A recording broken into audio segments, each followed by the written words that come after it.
नमस्कार। श्री माँ के प्रतीक चिन्हों में दिए गए गुणों में से आज हम ले रहे हैं अगला गुण, जिसे माँ ने गुडनेस शब्द दिया है। गुडनेस, अच्छाई, सद्भाव, अच्छा होना।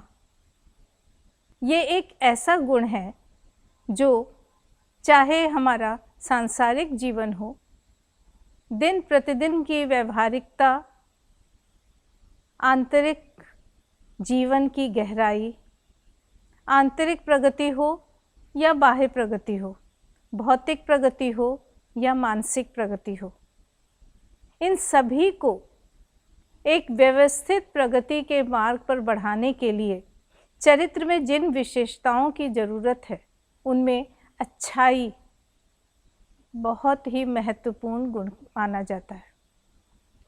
माना क्या जाता है, हम दिन प्रतिदिन अनुभव करते हैं, चाहे सामाजिक जीवन की नैतिकता हो, चाहे मनोवैज्ञानिक समझ की बात हो, चाहे समाज को एक सुव्यवस्था देनी हो, मानव समाज में व्यवस्था लानी हो, अथवा आंतरिक रूप से निरंतर विकास पथ पर चलते हुए हमें प्रगति को पाना हो।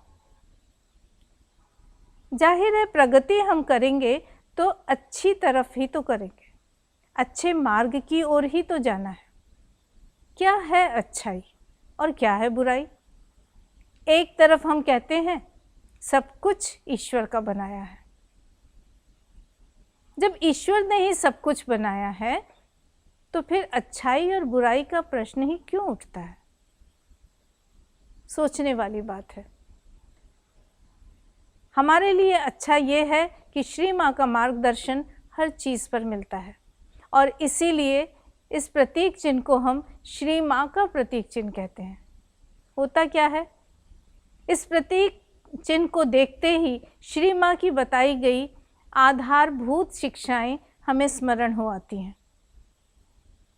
हम बचपन से बच्चों को कहते हैं अच्छे बनो, अच्छे काम करो, अच्छी बातें सुनो, अच्छा साहित्य पढ़ो, अच्छी तरह बोलो, अच्छे बनो, अच्छा करो, अच्छा सुनो, अच्छा देखो, आदि आदि आदि। श्री माँ ने इस अच्छाई की गहराई को हमारे सामने स्पष्ट किया है। सबसे बड़ी चीज़ जो श्री माँ के प्रतीक चिन्ह का पहला गुण माना जाता है, सत्यनिष्ठा या निष्कपटता। ये निष्कपटता शब्द को हम ले लें, सत्य को हम ले लें, तो बाकी सारे गुणों को समझने में हमें बड़ी आसानी हो जाती है। और यहाँ वो स्पष्ट करती हैं, अच्छाई को अच्छाई से प्रेम के लिए अपनाना ही तो अच्छा है। पर होता यही है कि जिस प्रकार विरोधी शक्तियों के रूप में ईश्वरीय गुणों का ही एक विकृत रूप हर जगह फैला दिखता है, उसी प्रकार ये अच्छाई भी है। हम अच्छे बनते हैं ताकि लोग हमें अच्छा कहें, हम अच्छे काम करते हैं ताकि हमें अच्छे परिणाम मिले, हम अच्छी तरह बोलते हैं ताकि लोग हमको बहुत अच्छा माने, हमारी बातें सुने। हम अच्छी अच्छी बातों को सुनने जाते हैं ताकि हम कह सकें कि हम तो ऊंचे स्तर की बातें सुनते हैं, अच्छी बातें सुनते हैं, न सुन बुरा, न देख बुरा, न बोल बुरा।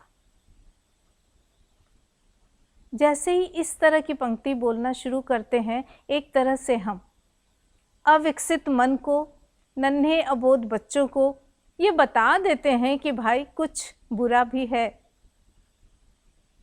और न करो बुरा। जैसे ये वाक्य आता है तो वर्जना आग्रह को जन्म देती है। एक स्वाभाविक सी जिज्ञासा बच्चे के अंदर आ जाती है, क्या है ये बुरा, करके देखें तो। श्री माँ कहती हैं ये सब हमें नकारात्मकता की ओर बढ़ाता है, तो हमें रखना है सकारात्मक दृष्टिकोण। और उसके बाद भी हमारे सामान्य भौतिक जीवन में, व्यवहारिक जीवन में इन गुणों की उतनी ही महत्ता है जितना कि हम कहते हैं आंतरिक विकास के लिए।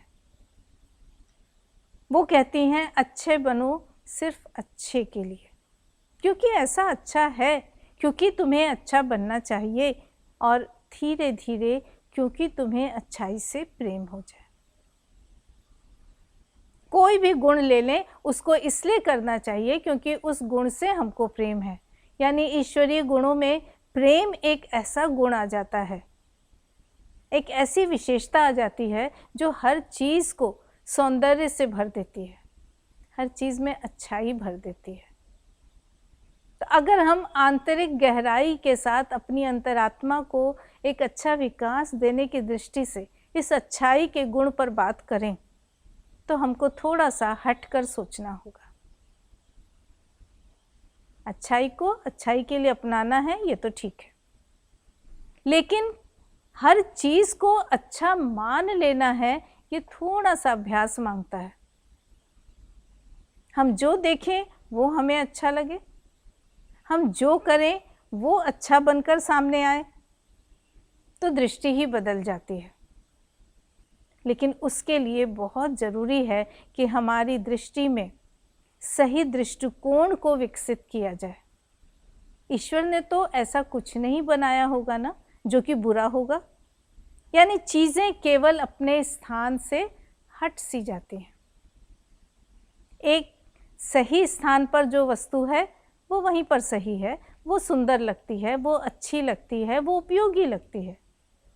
लेकिन जैसे ही वो अपने स्थान से हट जाए, उसका सही प्रयोग न हो रहा हो, तो वो अच्छी नहीं लगती। लेकिन दिव्यता हमको ये सिखाती है कि हम हर चीज़ को उसके अच्छे से अच्छे रूप में कैसे प्रस्तुत कर सकते हैं, चाहे वो भौतिक स्थान हो, भौतिक जगत हो, चाहे वो मानसिक जगत हो।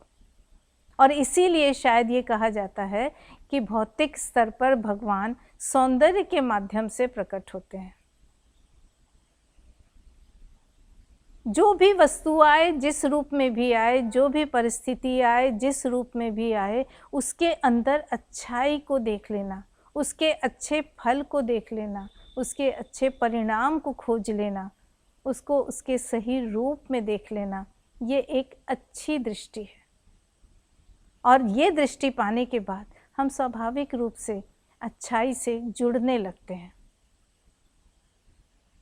महाभारत की एक कहानी है कि युधिष्ठिर ने यज्ञ किया और यज्ञ में इतने काम थे, उन्हें कैसे विभाजित किया जाए, ये कार्यभार श्री कृष्ण को दिया गया।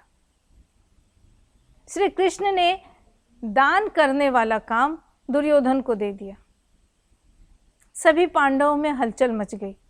अरे दुर्योधन वो दान करेगा, वो तो इतना ईर्ष्यालु है हमारे प्रति, वो तो सारा खजाना खाली कर देगा। और श्री कृष्ण मुस्कुरा उठे कि दान करना है ना, जितना खुल के, भले ही उसके मूल में उसका ईर्ष्या भाव हो, तुम्हारे प्रति शत्रुता भाव हो, लेकिन दान तो वो खुल के करेगा। वो उस दान में जरा भी कपट नहीं दिखाएगा। और खुल कर दान करना ही तो दान का असली पुण्य प्रदान करता है। अब यहाँ पे कितना आसान हो जाता है समझना कि श्री कृष्ण की दृष्टि थी जिसने दुर्योधन की उस शत्रुता को, दुर्योधन की उस ईर्ष्या को भी अच्छाई के रूप में रूपांतरित कर दिया। तो हमारे अंदर उस दृष्टि को विकसित करना होगा जो सब कुछ अच्छा देखने लगे। अच्छाई तभी सही होती है, लेकिन होता यह है कि चूंकि सच्ची अच्छाई हमें आगे बढ़ाएगी, योग पथ पर अगर हम बढ़ना चाहते हैं तब तो और भी कठिन। जब भी हम भगवान के रास्ते पर जाते हैं तो उसकी विपरीत शक्तियाँ विरोधी भाव लेकर सामने आ खड़ी होती हैं। हमें उन्हें देखकर डरना नहीं है, हमें उन्हें इस दृष्टि से देखना है कि शायद वो रूपांतरित हो जाए। एक साधारण सा लेकिन सच्चा उदाहरण दे रही हूँ। श्री अरविंद आश्रम दिल्ली शाखा के संस्थापक श्री सुरेंद्र नाथ जौहर एक जगह कहते हैं श्री माँ से जुड़ गए थे। श्री माँ के प्रति उनका प्रेम इतना बढ़ गया था कि वे उन पर ही अपना पूरा अधिकार मानने लगे और बाल सुलभ एक ईर्ष्या उनके अंदर भी जन्म ले गई। उन्हें लगा हर कोई माँ माँ करता है। हर बार वो जाते थे, माँ से कहूँगा आप सिर्फ मेरी माँ हो ना, सब क्यों कहते हैं। एक दिन उन्होंने पूछ ही लिया, आप क्या सबकी माँ हो, आप मेरी माँ हो। वो लिखते हैं आगे कि श्री माँ ने उनकी आंखों में देखा और कहा, सुरेंद्र वे भी तो मेरे बच्चे हैं ना। सुरेंद्र नाथ जौहर जी, जिन्हें हम चाचा जी कहते हैं, वे एकदम भाव से भर गए। वो कहते हैं जाने उनकी दृष्टि में क्या था, कुछ ऐसा गांधीर्य कि उनके मन से वो सारा ईर्ष्या जनित भाव कहाँ गायब हो गया पता ही नहीं चला।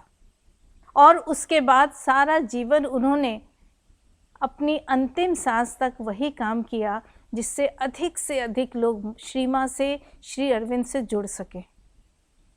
वो एक अबोध मन, बाल सुलभ जो ईर्ष्या थी जिसमें माँ को पूरा और पूरा सिर्फ अपने लिए पाना था, वो इतनी व्यापक हो गई, इतनी उदार हो गई कि उसके बाद वो सबको लादने लगे और कहते हैं कि मैंने कितने लाखों लोगों को श्री अरविंद के मार्ग पर चला दिया।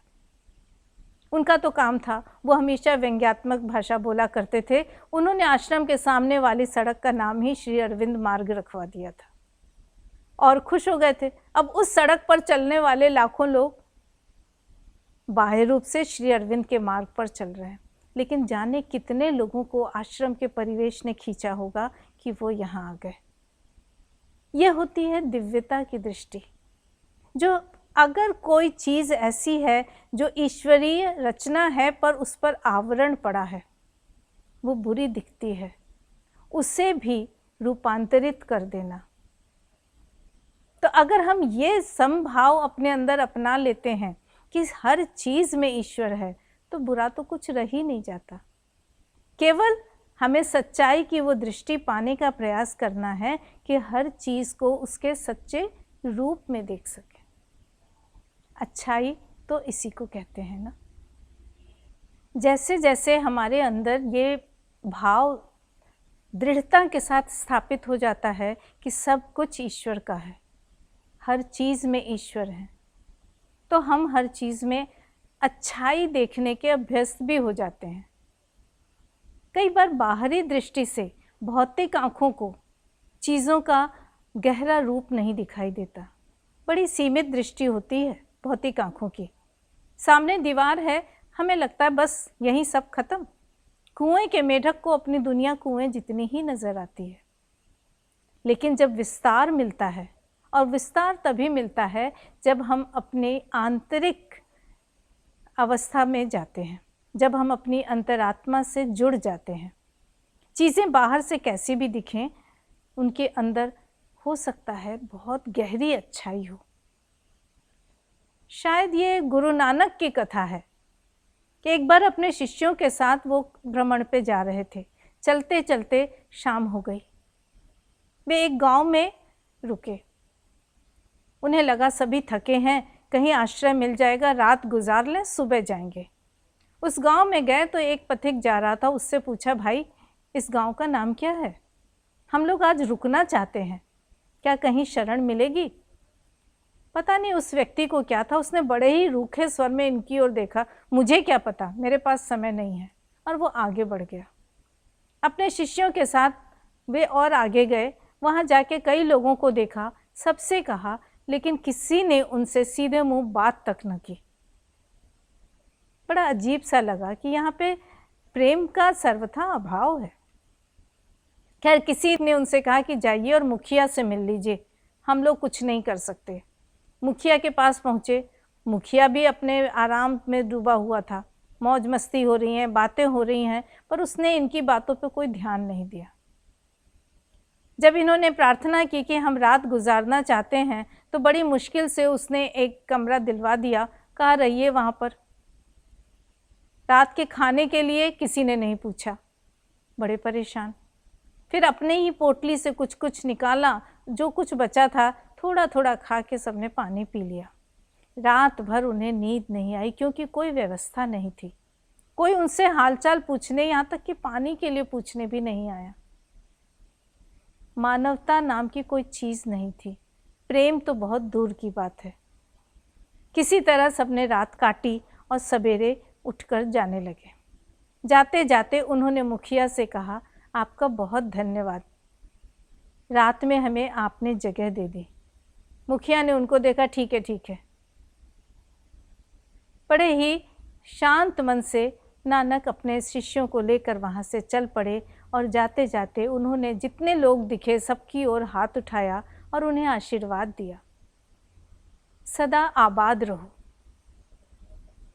और उसके बाद वो आगे बढ़ गए। शिष्य आपस में बात करते रहे कि देखो कैसे लोग थे, हमें कुछ नहीं कहा, कोई बात नहीं, हमारे गुरुदेव को तो कुछ देख लेते, क्या उन्हें लगा नहीं कि कोई विशेष व्यक्ति है। नानक कुछ नहीं बोल रहे थे, मुस्कुरा के रह गए। फिर दिन भर चलते रहे और शाम को उन्हें फिर कहीं आश्रय की ज़रूरत थी। उन्होंने देखा एक गांव पास ही है। थोड़ी गति बढ़ाई और सब उस गांव में पहुंच गए। वहाँ एक पथिक जा रहा था। नानक थक चुके थे, वे वहीं एक पत्थर पर बैठ गए थे। उस व्यक्ति ने तुरंत उन्हें देखा और के कहा, प्रणाम, आप लोग कहाँ से आए हैं? क्या मैं आपके लिए कुछ कर सकता हूँ? नानक मुस्कुराए और उन्होंने कहा, हाँ भाई, हमें तो रात काटनी है, क्या कोई इंतज़ाम हो सकता है? उसने कहा, ज़रूर ज़रूर, आप चलिए ना।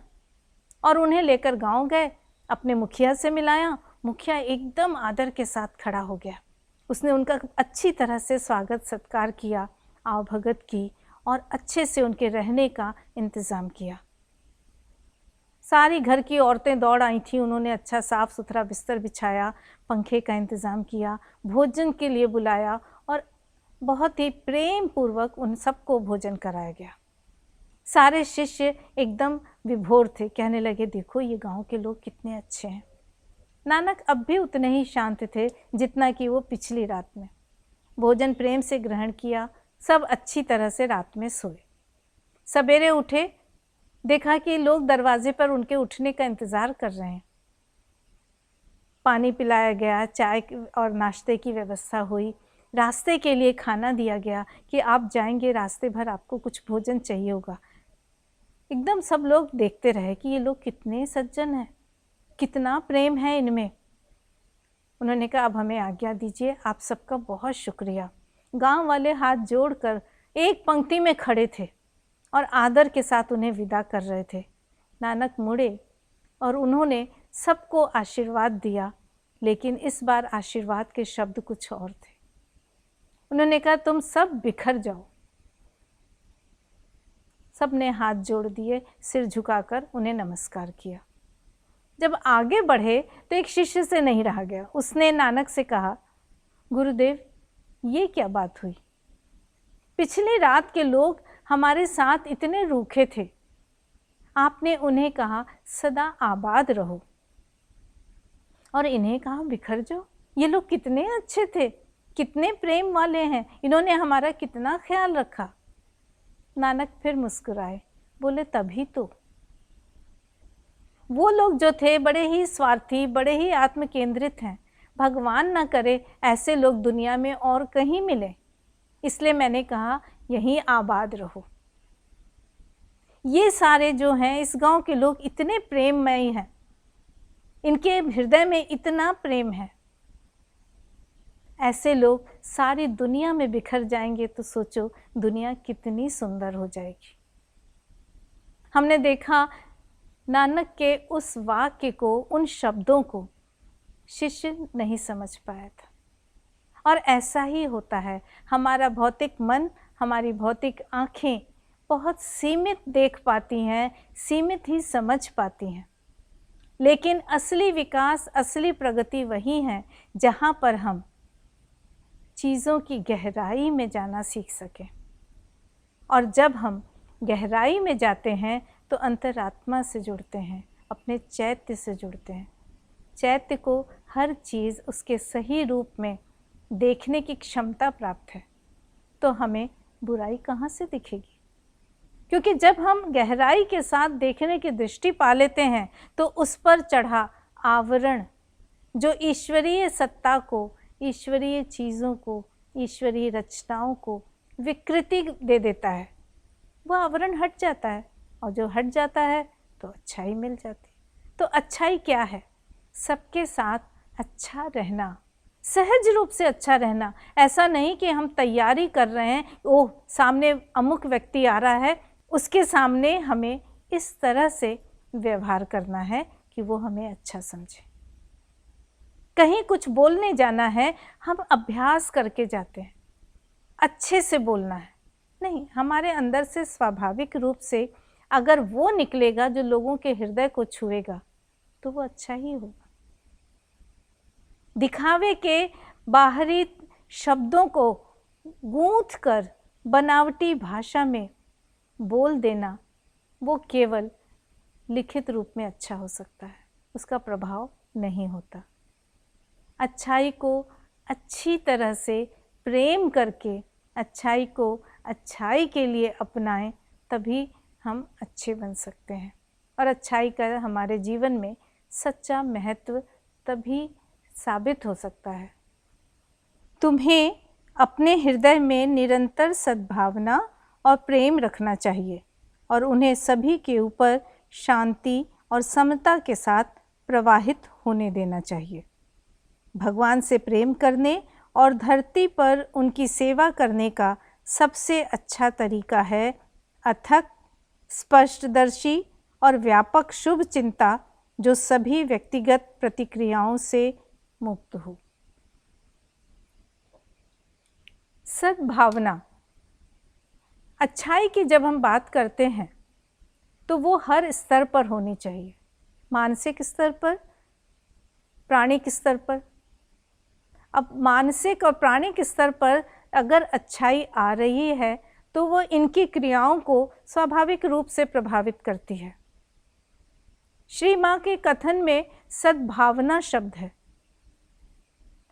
सद्भावना, जहाँ सच्चा भाव हो, फिर वो भाव चाहे कुछ भी क्यों ना हो। प्रेम का भाव हो, विनम्रता का भाव हो, उदारता का भाव हो, कृतज्ञता का भाव हो, जो भी भाव है वो सच्चे रूप में हो। और जो भी सच है वो अच्छा ही है, क्योंकि सच केवल ईश्वर है। घूम फिर के हम वहीं आ जाते हैं कि अपने को उस परम सत्ता से, उस परम शक्ति से जोड़े रखना ही हमें अच्छाई की तरफ ले जाता है, या हमें अच्छे से प्रेम करना सिखाता है, अच्छाई से प्रेम करना सिखाता है। विरोधी शक्तियां हमारा पीछा नहीं छोड़ेंगी, लेकिन हमें उनसे डरना नहीं है। जितना हो सके उनको अपने अंदर प्रविष्ट होने से रोकना है। लेकिन फिर भी अगर वे अंदर आ जाती हैं तो उन्हें परम शक्ति की तरफ भेंट कर देना है, उन्हें दे देना है, समर्पित कर देना है, क्योंकि उन्हीं में वो शक्ति है जो उसका रूपांतरण कर सकें, जैसे श्री कृष्ण ने दुर्योधन की ईर्ष्या का किया था।